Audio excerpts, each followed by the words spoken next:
AV নিউজে আপনাদের সকলকে স্বাগত। প্রথমেই চোখ রাখবো নিউজ হেডলাইন্সে।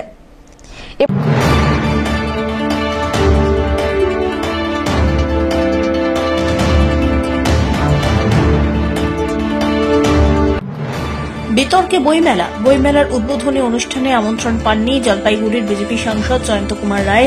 জেলা বিজেপির সভাপতি বাপি গোস্বামীর গলায় অভিযোগের সুর।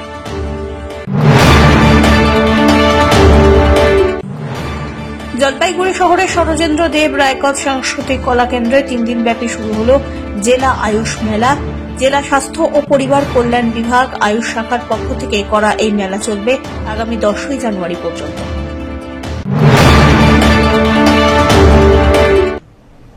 এবার আসছে বিস্তারিত সংবাদে।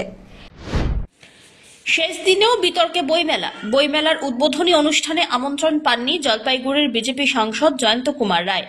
অভিযোগের সুরে কথা বলেন জেলা বিজেপি সভাপতি বাপি গোস্বামী। অন্যদিকে বইমেলা কমিটির সম্পাদক সুমন সরকার বিষয়টি নিয়ে বিজেপিকে বোকামো বলেছেন এবং রং খোঁজাটাই একদম বোকামো কথা উল্লেখ করেছেন তিনি। জলপাইগুড়ির স্টুডেন্ট হেলথ হোম নাট্যচর্চা কেন্দ্রের যৌথ উদ্যোগে ফণীন্দ্রদেব বিদ্যালয়ের খেলার মাঠে অনুষ্ঠিত হয় জলপাইগুড়ি বই মেলা। সেই মেলার উদ্বোধনী অনুষ্ঠানে আমন্ত্রণ পাননি জলপাইগুড়ি সাংসদ জয়ন্ত কুমার রায়।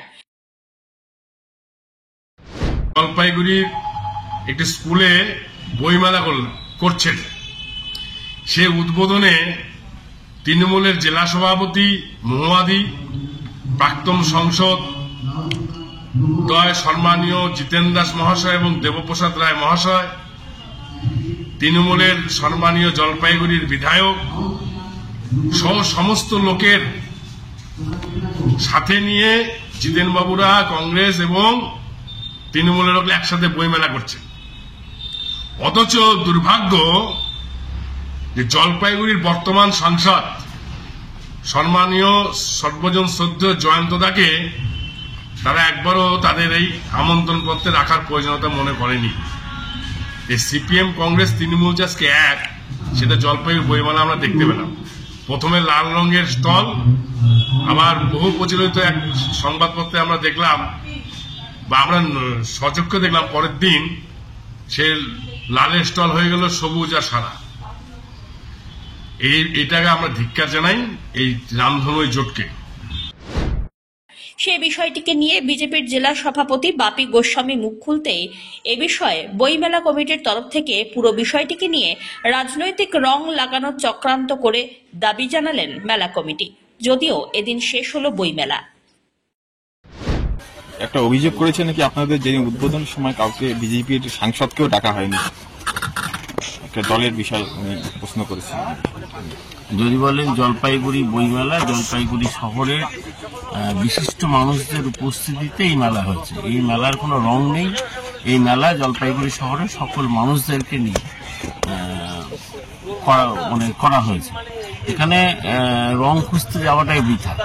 দেখবেন বইমেলা প্রাঙ্গণে বিভিন্ন রাজনৈতিক দলের ব্যক্তিত্বরা আসছেন, জলপাইগুড়ি প্রশাসনের মানুষরা আসছেন, বিশিষ্ট মানুষরা আসছেন। মেলা আমরা যদি বলেন বিভিন্ন বিশ্ববিদ্যালয়ের ভিসিরা আসছেন, প্রশাসনের ব্যক্তিরাও আসছেন। ফলে এটার মধ্যে রং খুঁজতে যাওয়াটাই বোকামি বলে আমার মনে হয়েছে। তারা বলছে সাংসদকে ডাকা হয়নি। যদি বলেন আমরা সেইভাবে আমরা সাংসদকে ডাকিনি, বিষয়টা না। আমরা জলপাইগুড়ির সকল মানুষকে, সকল রাজনৈতিক দলের নেতৃত্বকেই আমরা বইমেলার উদ্বোধনের দিন আমন্ত্রণ জানিয়েছি, শুধুমাত্র কোনো বিশেষ ব্যক্তি বলে না। অমিত বণিকের রিপোর্ট, এভি নিউজ।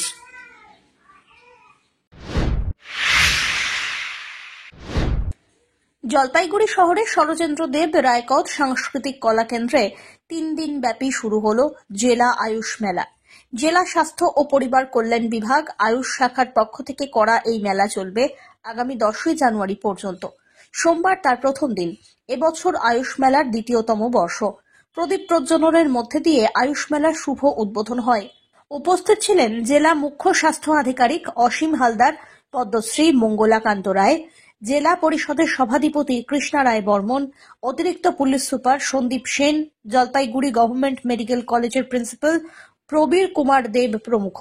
মেলায় হোমিওপ্যাথি থেকে শুরু করে অ্যালোপ্যাথিক, আয়ুর্বেদ, এমনকি যোগাসনের মতো শারীরিক কসরতের উপকারিতা এবং অপকারিতা নিয়ে মানুষের মাঝে তুলে ধরা হয় বিভিন্ন স্টলের মধ্য দিয়ে।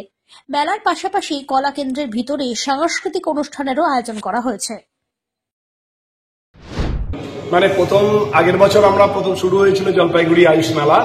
পশ্চিমবঙ্গ সরকার স্বাস্থ্য ও পরিবার কল্যাণ বিভাগ, আয়ুষ বিভাগ আমাদের এখানে শুরু হয়েছিল আগের বছর জানুয়ারি মাসে। এবছরে তার দ্বিতীয় বর্ষ। আজকে 8ই জানুয়ারি এবং কাল 9 জানুয়ারি এবং পরশু 10 জানুয়ারি 3 দিন ধরে এই মেলা চলবে।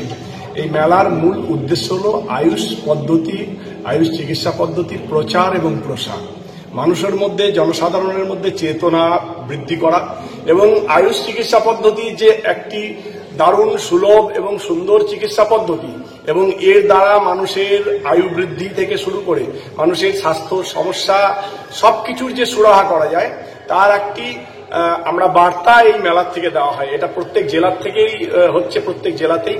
আমাদের জলপাইগুড়িতেও শুরু হয়েছে, আজ থেকে শুরু হলো, চলবে 10 তারিখও। স্যার কি কি স্টল থাকছে মেলায়, মানে কিভাবে এখানে মেলায় বিভিন্ন রকমের বিশেষ রকমের পরীক্ষা শিবির, হোমিওপ্যাথি চিকিৎসা স্টল, আয়ুর্বেদিক চিকিৎসা স্টল, সোয়ারিক পাকেও আমরা বলেছি, আরো ইউনানি এবং সিদ্ধা এবং যোগা প্রদর্শনী, মেনলি যেটা যে যোগ এবং মেডিটেশন এবং মানসিক চিকিৎসা, মানসিক সুস্থতা, বিশেষ করে বাচ্চাদের বয়স থেকে যদি শুরু হয় তাহলে তাদের মধ্যে দিয়ে যদি এই ভাবনাটা, যোগের যে ভাবনা, মেডিটেশনের ভাবনা, তাহলে মেন্টাল যে স্ট্রেস এবং স্ট্রেন, যেটা এখনকার স্কুলেরও পাঠ্য বিষয়ের মধ্যে অন্তর্ভুক্ত হচ্ছে, যে জীবনশৈলী কেমন হওয়া দরকার, কেমন ভাবে অভ্যাস করা দরকার, যোগ প্রাণায়াম আসন কিরকম গুরুত্বপূর্ণ ভূমিকা নিতে পারে এবং সর্বোপরি একটা সুস্থ সমাজ। এই মেলা চলবে কারণ আমাদের সবচেয়ে বড় জিনিস যে আয়ুষ মেলার অর্থই হচ্ছে যে অ্যাওয়ারনেস, অর্থাৎ সচেতন করা সবাইকে, এবং সবাইকে যদি আমরা এই মেলা বা এর উদ্দেশ্য সম্বন্ধে সচেতন করতে পারি তাহলে আমাদের যে হেলথ সিস্টেম রয়েছে, মাল্টিপল সিস্টেম, একটা মডার্ন মেডিসিন আমাদের যেটা রয়েছে, তাছাড়া যে আয়ুষের এই যে 5-6 রকমের যে চিকিৎসা শাস্ত্র রয়েছে তার মাধ্যমে যে চিকিৎসা ব্যবস্থা আমাদের সাধারণ মানুষ নিতে পারবে এবং এতে কস্ট ইফেক্টিভও বটে। কারণ আয়ুর্বেদ বা হোমিওপ্যাথি বা ইউনানি আমাদের যেগুলো এখন মোটামুটি চলছে আর কি, 26খানা আমাদের টোটাল আয়ুষ ওপিডি ক্লিনিক রয়েছে under Jalpaiguri district health and family ওয়েলফেয়ারে।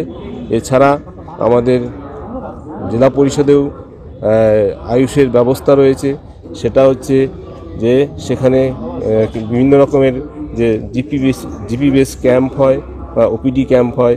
তাছাড়াও আমাদের আরবিএসকে রয়েছে, তারাও আয়ুষেরই ডাক্তার এবং আয়ুষ ডিপার্টমেন্টের ডাক্তার আর কি, কেউ হোমিওপ্যাথি, কেউ আয়ুর্বেদিক।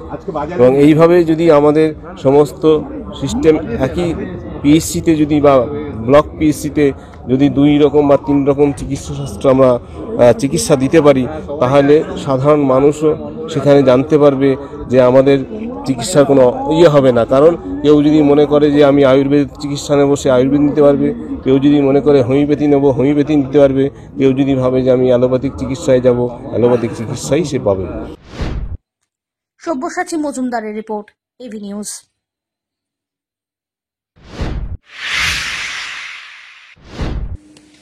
তৃণমূল কংগ্রেস সমর্থিত বিএসএনএল কন্ট্রাক্টর লেবার ইউনিয়ন এবং বামপন্থী সংগঠন বিএসএনএল কন্ট্রাক্ট মজদুর ইউনিয়নের অবস্থান আন্দোলন বিএসএনএল দপ্তরের প্রধান অফিসের সামনে।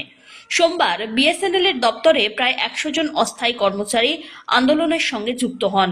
দীর্ঘ 7 মাস ধরে বেতন পাচ্ছেন না তারা, এমনটাই অভিযোগ। পাশাপাশি যে সংস্থা তাদের কাজে নিযুক্ত করেছে তারা পিএফ এর সুবিধাও দিচ্ছে না বলে দাবি করেছেন তারা। তাই বাধ্য হয়ে লাগাতার আন্দোলনের পথে হাঁটতে বাধ্য হচ্ছেন, এমনটাই জানানো হয়েছে 2 সংগঠনের তরফ থেকে। এদিন সকাল থেকেই অবস্থান বিক্ষোভ শুরু করেন তারা। তৃণমূল সমর্থিত শ্রমিক সংগঠনের নেতা বিকাশ সরকার জানান, তাদের বকেয়া মাইনে এবং একই সঙ্গে পিএফ না দেওয়া পর্যন্ত এই আন্দোলন লাগাতার চলবে। বিএসএনএল কাজে যুক্ত যে লেবার শ্রমিক কর্মচারীরা আছে জলপাইগুড়ি ডিভিশনের আন্ডারে, আলিপুরদুয়ার থেকে একদম সারা জেলায়, জলপাইগুড়ি জেলায় যে সমস্ত বিএসএনএল ক্যাজুয়াল কন্ট্রাকচুয়াল শ্রমিক কর্মচারীরা কাজ করে তাদের বেতন অনিয়ম দীর্ঘ বছর থেকে আমরা আন্দোলন কর্মসূচি করে আসছি। আমরা দেখছিলাম যে এবছর তাদের বেতনটা নিয়মের মধ্যেই থাকবে, প্রত্যেক মাসের 1 থেকে 9-এর মধ্যেই তারা বেতন পাবে, কিন্তু দেখা যাচ্ছে যে এখানে যে এজেন্সি নিয়োগ করা হয়েছে সেই এজেন্সি এই শ্রমিকদের ঠকাচ্ছে। কী করে ঠকাচ্ছে? একদিকে হচ্ছে বেতন কম, 2 নম্বর হচ্ছে তাদের যে বকেয়া বেতনগুলো আছে সেগুলি তারা তুলে নিচ্ছে বিএসএনএল কর্তৃপক্ষ থেকে বা বিএসএনএল থেকে তুলে নিচ্ছে। তাদের পিএফ এর অন্য রাজ্যের পিএফ এর যে লিস্ট আছে বা চালান আছে সেটা দেখায় নিয়ে বিএসএনএল থেকে তারা পেমেন্ট নিয়ে চলে যাচ্ছে। কিন্তু আজকে কি হচ্ছে, আজকে বিএসএনএল যে সমস্ত শ্রমিক কর্মচারী আছে, ক্যাজুয়াল, কন্ট্রাকচুয়াল, সিকিউরিটি গার্ড থেকে শুরু করে বিভিন্ন ক্যাটাগরির যারা কাজ করে এখানে, তাদের পয়সাটা তারা উঠায় নিয়ে যাচ্ছে, কিন্তু এদের বেতনটা দিচ্ছে না। কয়েকদিন আগে 1 মাসের বেতন দেওয়া হলেও কিন্তু পরবর্তীতে এখন 3 থেকে 4 মাসের বেতন ওদের বকেয়া পড়ে আছে। সেই জন্য আজকে আমাদের আন্দোলন যে এইভাবে যেরকম এজেন্সি ঠকাচ্ছে, কেন্দ্রীয় সরকারও আমাদের শ্রমিকদের ঠকাচ্ছে। ন্যায্য হাজিরাটা থেকে বঞ্চিত, যেরকম পিএফ থেকে বঞ্চিত, এবং দেখার কেউ নাই বিএসএনএল। কেন্দ্রীয় সরকারকে এই দায়িত্ব নিতে হবে। যদি কেন্দ্রীয় সরকার এই দায়িত্ব না নেয়, আমাদের আন্দোলন কিন্তু চলবে আইএনটিইউসির। আপনারা আন্দোলন প্রশাসনের টনক নড়ছে না, এটা অফিসটা বন্ধই আছে, আমরা বন্ধ করতে বাধ্য হয়েছি। আলিপুরে আন্দোলন হচ্ছে, বীরপাড়া, মালবাজার সমস্ত এলাকা, মানে জলপাইগুড়ি ডিস্ট্রিক্ট এবং আলিপুরদুয়ার ডিস্ট্রিক্ট। এবং এটা ভাবতে অবাক লাগে যে একটা টেন্ডার করে, এরা ভুলভাল টেন্ডার করে। বোম্বের কোম্পানিতে জেম পোর্টালের মাধ্যমে কি একটা পোর্টাল, এটা সরকারি ওয়েবসাইট, সেন্ট্রাল গভর্নমেন্টের একটা সাইট। এই সাইটের মাধ্যমে বিভিন্ন বড় বড় এজেন্সি আসছে, তা থেকে বোম্বের একটা কোম্পানি কাজ পেয়েছে, তার অ্যাকাউন্টে বিএসএনএল টাকা দিয়েছে আমাদেরকে মাইনে দেওয়ার জন্য। কিন্তু 1 মাসের মাইনা দিল, 2টো ঢুকেছে, একটা দিল আরেকটা দিল না। ওই কোম্পানি কেউ ফোন ধরছে না, আমরাও যোগাযোগ করার চেষ্টা করছিলাম, মিথ্যে কথা বলবো না, ম্যানেজমেন্টও যোগাযোগ করছে, চিঠি করছে, কোনো সারা শব্দ নেই। এবং এই ব্যাপারে যে আইনি পদক্ষেপ সেটাও নেই। লুক আউট নোটিশ এখনো জারি হয়নি, এফআইআর হয়নি। এর আগের কোম্পানি, আমাদের লোকাল কোম্পানি, এই যে 9 নম্বর গলিতে, আপনারা ধরেন না ওনাকে, টেলিফোন নাম্বার দিয়ে দিচ্ছি, উনি 38 লক্ষ টাকা ইপিএফ, ডিডিএম এন্টারপ্রাইজ 38 লক্ষ টাকা ইপিএফ এর মেরে দেওয়া হয়েছে। আমরা ডিএম এর কাছে গেছিলাম, এফআইআর করার দায়িত্ব কার? বিএসএনএল ম্যানেজমেন্টের। এইভাবে টাকা নয়ছয় হয়ে যাচ্ছে, লেবারদের পাওনা টাকা, এটা কর্পোরেট পুঁজি, একমাত্র এই বড় বড় সংস্থা, ঠিকাদার, এদেরকে পাইয়ে দেওয়া হচ্ছে। অথচ লেবারদের যখন দিচ্ছে না, তখন করে এরা নীরব দর্শকের ভূমিকা পালন করছে। এই আন্দোলন আমরা তীব্র থেকে তীব্রতর করব। অমিত বণিকের রিপোর্ট, এভি নিউজ।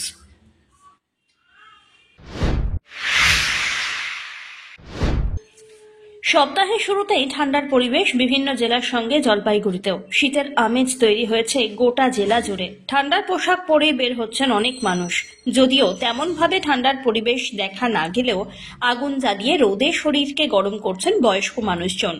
সকাল থেকে শীতের আমেজ লক্ষ্য করা গেল, তার জন্য পিকনিকের পরিবেশ তৈরি হয়েছে, এমনটাই মনে করছেন স্থানীয় বাসিন্দারা।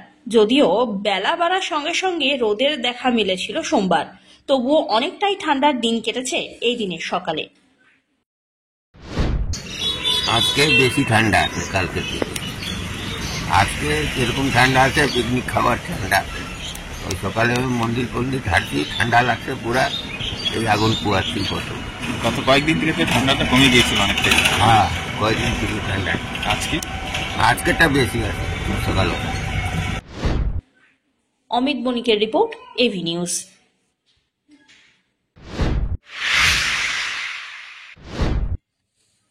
একদিনের স্বাস্থ্য শিবির অনুষ্ঠিত হল জলপাইগুড়ি সদর ব্লকের বোয়ালমারীতে। এদিন স্থানীয় একটি বিদ্যালয়ে স্বাস্থ্য শিবিরের আয়োজন করা হয়। বিভিন্ন এলাকার রোগীরা স্বাস্থ্য পরিষেবা নেওয়ার পাশাপাশি বিনামূল্যে রক্ত পরীক্ষার সুবিধাও গ্রহণ করলেন। বিদ্যালয়ের প্রধান শিক্ষক বিশ্বজিৎ মজুমদার জানান, বিগত বছরেও এই স্বাস্থ্য শিবিরের আয়োজন করা হয়েছিল। এইবারেও স্বাস্থ্য শিবিরের আয়োজন হয়েছে। গ্রামে গঞ্জ থেকে সাধারণ মানুষ সকলেই পরিষেবা পেয়েছেন। চাইল্ড স্পেশালিস্ট, ফিজিশিয়ান সহ অন্যান্য ডাক্তারবাবুদের উপস্থিতিতে এদিন স্বাস্থ্য শিবিরটি অনুষ্ঠিত হয়েছে বলেই জানান তিনি। তাদের উদ্যোগেই এখানে দরিদ্র মানুষ যাতে বিনা পয়সায় চিকিৎসাটা করতে পারে, আচ্ছা, তার জন্য এই উদ্যোগ। মানে কি ধরনের ট্রিটমেন্ট হচ্ছে আর কি, সেই বিষয়ে যদি বলেন, মানে কি ধরনের ডাক্তারবাবুরা বসেছেন? এখানে শিশু স্পেশালিস্ট আছে, আচ্ছা, সার্জেন্ট আছে এবং জেনারেল ফিজিশিয়ান আছে। বলছিলাম কতটা সারা পড়েছে এলাকার মানুষদের? না, মোটামুটি কর্মব্যস্ত এই গ্রামে যা দেখা যাচ্ছে তাতে ভালোই সারা পড়েছে। বলছিলাম আপনাদের বিদ্যালয়ের যেহেতু শিশু শ্রেণী থেকে ষষ্ঠম শ্রেণী পর্যন্ত পড়াশোনা করা হয়, এই যে একটা স্বাস্থ্য শিবির আপনারা করেছেন, এইরকম উদ্যোগ কি আপনারা আগামী দিনে নিয়েছেন বা বিগত দিনে নিয়েছিলেন? হ্যাঁ, বিগত দিনে গত বছর আমরা এই স্বাস্থ্য শিবির করেছি। আচ্ছা, গতবার থেকে শুরু হয়েছে। আচ্ছা আচ্ছা, আশা করি আগামী তো আমরা করব। আচ্ছা, যদি সকলের সহযোগিতা পাই। আচ্ছা। সব্যসাচী মজুমদারের রিপোর্ট, এভি নিউজ।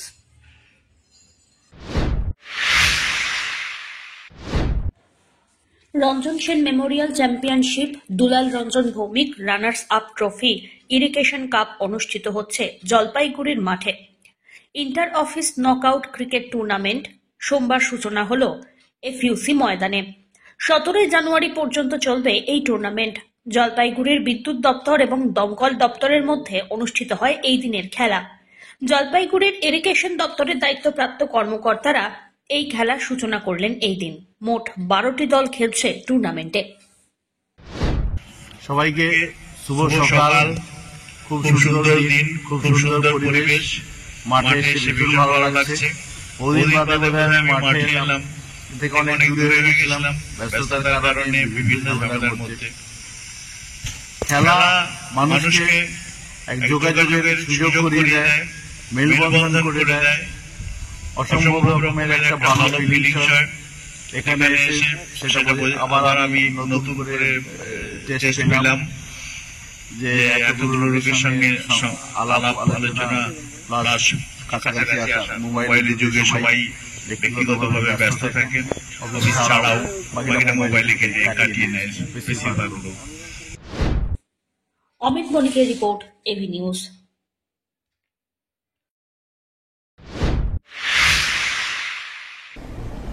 শেষ করবার আগে নিউজ হেডলাইন্স আরো একবার।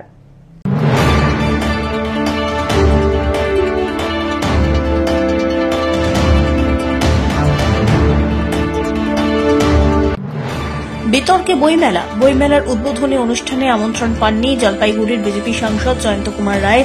জেলা বিজেপির সভাপতি বাপি গোস্বামীর গলায় অভিযোগের সুর।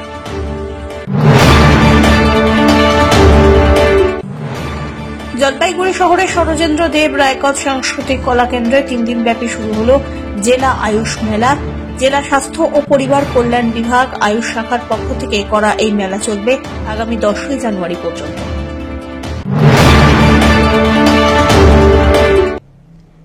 এখনকার মতন এভি নিউজ এ পর্যন্তই। পরবর্তীতে আসছি আরো সংবাদ নিয়ে। দেখতে থাকুন আমার ভিশন। নমস্কার।